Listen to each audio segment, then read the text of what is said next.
கடல் அலை வணங்கும் செந்தில் ஆண்டவன் திருச்செந்தூர் இரகசியங்கள். இயற்கையின் அதிசயம்.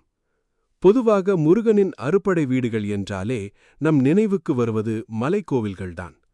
குன்றிருக்கும் இடமெல்லாம் குமரன் இருக்கும் இடம் என்பார்கள்.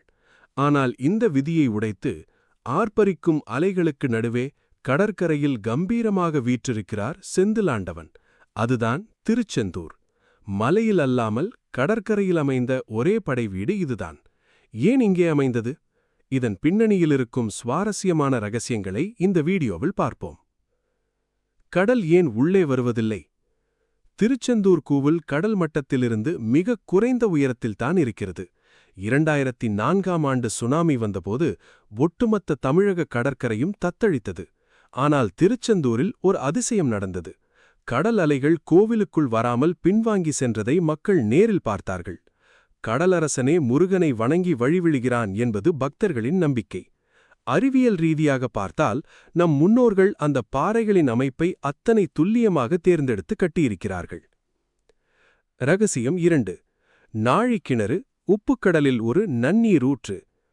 கோவிலுக்கு அருகிலேயே நாழிக்கிணறு இருக்கிறது. சுற்றிலும் பல மைல் தூரத்திற்கு உப்புக்கடல் நீர். ஆனால் இந்த சிறிய கிணற்றுக்குள் மட்டும் தேன் போன்ற இனிப்பான குடிநீர் கிடைக்கிறது. இது எப்படி சாத்தியம்? போர் முடிந்து முருகனின் படை வீரர்களின் தாகத்தை தீர்க்க முருகன் தனது வேலால் உருவாக்கிய ஊற்று இது என்று வரலாறு கூறுகிறது.